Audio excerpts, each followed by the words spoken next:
These beaches are all different in the types of activities and attractions for which they are known. However, they are of importance to me simply because I visited them with my family and was able to learn something significant from each. Over the course of our visits, you will meet my mother, father, my two sisters, Erin and Christine's boyfriend, Pat. Our first destination will be Daytona Beach, Florida.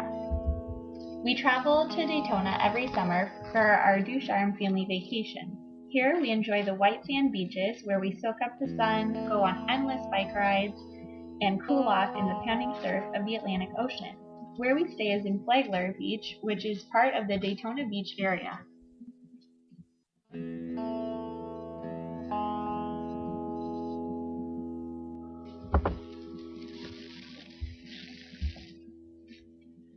When my mother and father were married almost 36 years ago, they came here to Flagler Beach, Florida on their honeymoon. As a family, we've been coming back ever since. Every year, for the middle 2 weeks of August, we pack up the minivan, strap our Schwinns onto the bike rack, and head south. The drive down is as important and as much fun as any other part of the trip.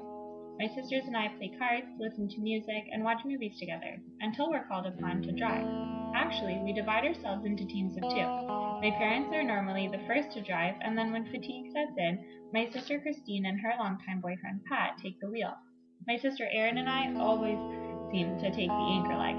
As co-pilots, we take our duties very seriously, looking after each other, keeping one another fueled on caffeine and snacks. We play music and of course keep our eyes peeled to the sides of the road, vigilantly watching for deer. During the ride, we build excitement. We talk about what we'll do when we arrive and what we'll do over the next 2 weeks. We talk about some of the places we'd like to visit and activities we'd like to try. And for my sisters and I, well, we talk about what we want to buy. You know, going to Florida is a tradition, and the things that we do there are rituals. Once we arrive in Flagler, the first order of business after unpacking the car is to have the kids go grocery shopping to stock up the cupboards in the fridge. Once that's out of the way, it's time to slather on the sunscreen and head down to the pool to catch some rays.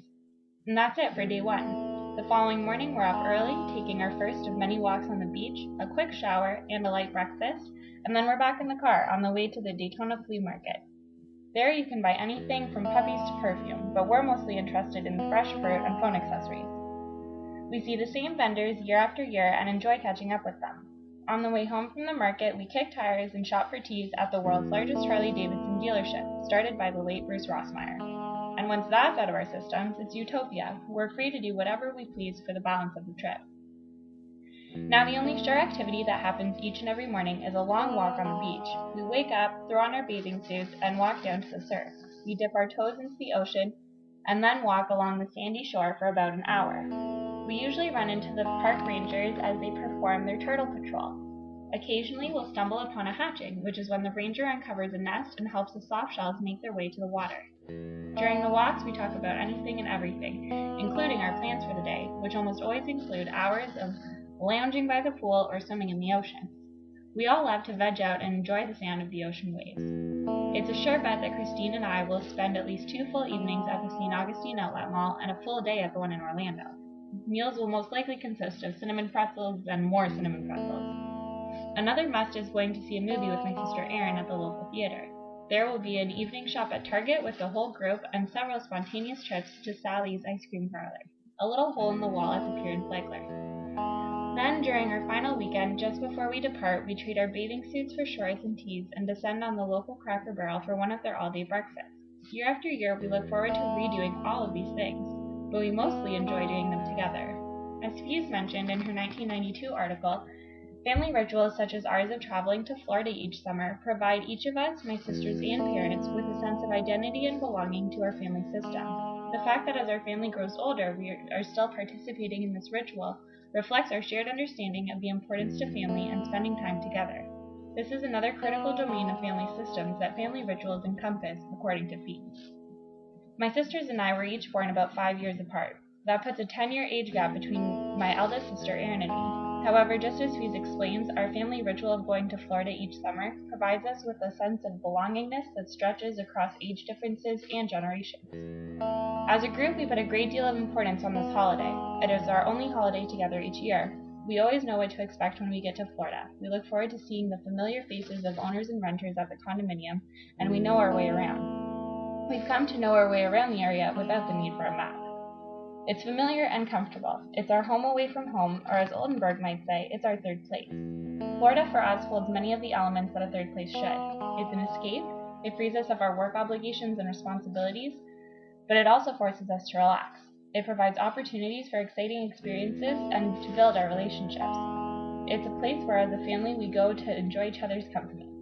To Florida locals, lying on the beach or floating in the pool in the Florida sunshine might not seem like a special activity, but for us it is, and from our perspective, the locals take this aspect of their social existence for granted. Oldenburg states that perhaps the most telling indication of the appeal of third places is found in the effect that such places have on an individual's sense of time. He explains that time slips by unnoticed and amid the interesting company afforded by third place association. Well, isn't that the case when I think about Florida? So often we lose track of time, but because we're free from our home and work responsibilities, we enjoy not having to worry about what time it is or if we need to get somewhere. Florida, like other third places, allows us to engage in spontaneous and freewheeling social experiences. In Sean Dawson's 2001 article on propulsive leisure, they discuss the reasons why family leisure is deemed so important. They explain that the reasoning falls into two main categories or themes. The first is related to family functioning, including family interaction, communication, as well as family bonding and cohesion. The second is concerned with the parents' perceptions of the benefits of family leisure for children, including learning positive values and developing healthy lifestyles. In the case of my family, we're close-knit. When we vacation together, we get to let loose a little, catch up with one another, and spend lots of time together either relaxing or trying new activities such as parasailing, surfing, alligator baiting, or deep-sea fishing. The word bonding probably best describes what our family does when we're together in Florida. When it comes to the benefits for children, traveling is something that our family members have been doing since birth, whether it be by car or by plane, and traveling has taught us a variety of life lessons. My parents have always been active people. They enjoy the outdoors and participating in recreational sports. As a result, my sisters and I have always loved participating in activities with them. In Florida, our mom and dad are the ones who wake everyone up to get ready for a run, a beach walk, or a bike ride. We always bring a football, baseball gloves, and frisbees so that no one ever finds themselves bored without something to do. I know that one day when I have children of my own, I will continue to make active leisure an important part of their daily lives, including their holidays.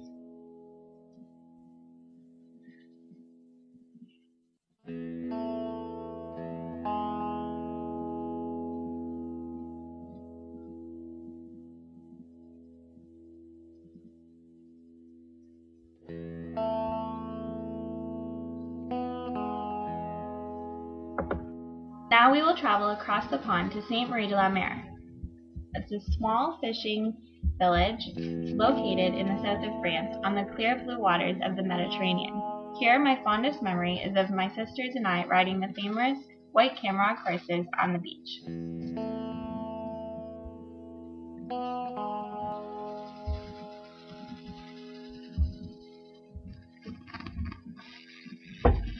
As a young Canadian family living in Switzerland, we took full advantage of our weekends and close proximity to the many beautiful and unique places in Europe. Most were within driving distance of our Swiss home. When we traveled to the south of France, we made it a point to stay on the beach in Sainte Marie de la Mer, a quaint fishing village in the heart of the Cameroon region. Prior to our first trip to the Cameroon, neither my sisters nor I had ever been horseback riding. The opportunity for us to ride the infamous Cameroon horses on the beach, splashing through the Mediterranean surf, was not one that we or our parents could pass up. This is a great example of Sean Dawson's second theme of why family leisure is so important. The authors discuss how parents' perceptions of the benefits of leisure for children include two sub-themes: learning positive values and developing a healthy lifestyle. My parents were excited to have us go horseback riding as they saw it as a once-in-a-lifetime opportunity that would not only expose us to, but also allow us to see more of the beautiful shoreline and interact with other visitors. Here in Sainte Marie de la Mer, my sisters and I were afforded the opportunity to go off with experienced riders and ride trails together.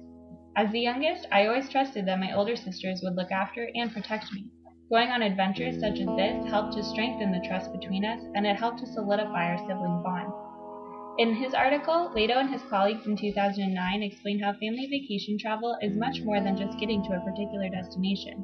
Instead, it's a multi-dimensional phenomenon that involves planning, anticipation, trip experience, and post-trip recollection. This notion is one that applies to our family. Together, we often reflect on our travels in Europe, reminiscing about all of the wonderful places that we were able to visit, Sainte Marie de la Mer being one of them. We are still in our trip recollection phase.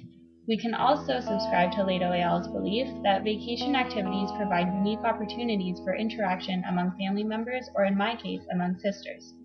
Though my sisters and I no longer ride horses together, we do still engage in many other activities together. We may not have realized it at the time, but when our parents would allow us to go on adventures such as the ones on the beaches of France, they were enabling us to strengthen the bonds that have become the foundation for the close relationship that we enjoy today. In agreement with Sean Doss in 2001, family leisure encouraged positive interactions between my sisters and me, as well as between us and our parents. Erin and Christine and I remain close despite our age differences and despite the geographic distance between us. We have wonderful memories and experiences that are common to all of us to thank for that.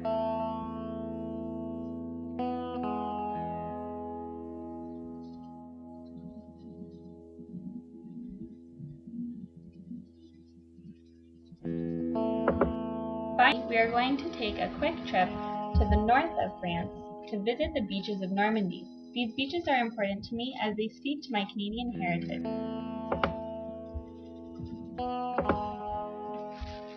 In his article on being Canadian, Kim Licka 2003 explains that Canadians would like to think no matter where they go in this world or other worlds, their good reputation will precede them and a Canadian flag will ensure a warm welcome. This is certainly how we felt when we traveled as a family in Europe. We were careful not to allow people to think that we were American, and when we told people that we were Canadian, we received that warm welcome. This was certainly the case when we visited historic sites of the Second World War. As Canadians, we felt a natural connection to these sites, not only because we were from one of the Allied countries, but also because we knew individuals who had participated in the war. My grandfather, Maurice Ducharme, is a decorated World War II veteran. His role in the war provided our family with a sense of belonging when we traveled to the beaches of Normandy in France. To this day, I have not had a more humbling experience than when I visited the Normandy beaches and realized that I was standing in the same place that my grandfather had stood on D-Day 69 years ago. He was one of the 25,000 Canadians who landed there.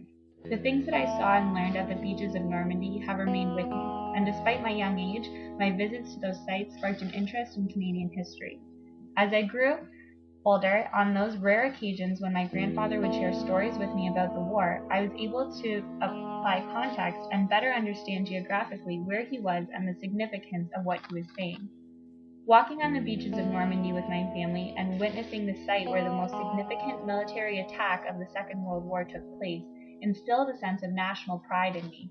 At the same time, it made me feel very, very proud of my grandfather. Following my visit to the beaches, I was able to better appreciate the significance of his military service. I was also able to better understand why the times he reflected on the war were so few and far between. Whenever he did speak of the war, I forced myself to try to remember all of the details that he was sharing with me. My visit to the beaches of Normandy brought me closer to my grandfather. It helped me to understand more about his character and what he had gone through at such a young age. Though I will never experience the beaches of Normandy in the way that my grandfather did, I count myself fortunate that I was able to visit the area where he represented his country so courageously. Drew and White discuss how memorials commemorating a tragic period in a nation's history can also reflect aspects of a nation's identity. The preservation of these beaches as dark tourism sites not only serve as a way to commemorate the Allied war efforts, but it also contributes to national identities and national heritage. Canada's role in the Second World War will forever remain a part of Canada's heritage. My grandfather's role in the Second World War will forever remain a part of my family's heritage. As a family, we have always supported my grandfather and his role in the war, whether it was at veterans events or at Remembrance Day celebrations. Our support always made him feel proud of his family and our shared pride in being Canadian. I will always feel a strong connection to both my grandfather and the beaches of Normandy. Thank you for having taken the time to visit those places that are very important to me. Traveling has been a large part of my life from a young age. I've learned lessons from each and every village, town, city, and country that I've visited. For this assignment, I took into consideration things that were important to me, and I related that to locale. A blend of the two is what I would refer to as family time. The beaches to which I've taken you not only represent the time spent with my family, but also learning with them and about them. For me, beaches have served as a venue for the creation of family memories and venue to learn not only new activities, but even about myself.